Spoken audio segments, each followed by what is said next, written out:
Nanguna sa pinakabagong senatorial survey ng Archipelago Analytics, sina Sebastian Baste Duterte, Raffy Tulfo at Vico Soto na pawang may 47%.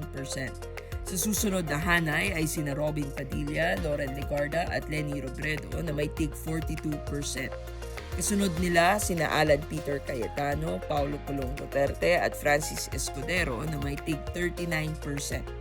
Nasa 34% naman sina Mark Villar, JV Ejercito, Rowena Guanzon, Juan Edgardo Sonny Angara, Nancy Binay at Grace Poe. May tig 28% naman sina Manny Pacquiao, Jinggoy Estrada at Jose Marie Borja Visceral o Vice Ganda.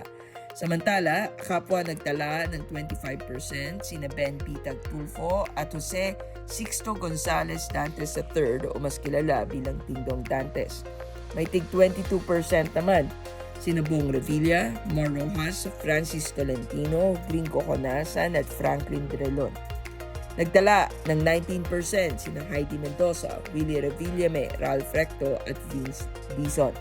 Samantala, may tig 16% sina Rex Gatchalian, Gibo Teodoro, Martin Romualdez, Philip Salvador at Benhur Abalos.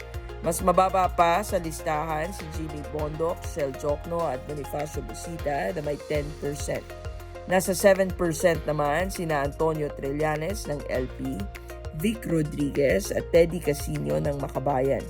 Sa pinakamababang bahagi ng survey na may tig 5% ay sina Teacher Franz Castro, Claire Castro, Calyodi de Guzman, Doc Marites Mata, Lisa Masa at Apollo Tibuloy. Ayon sa Archipelago Analytics, isinagawa ang survey mula Pebrero 26 hanggang Marso 6, 2026 sa pamamagitan ng harapang panayam sa 2,637 na Pilipino.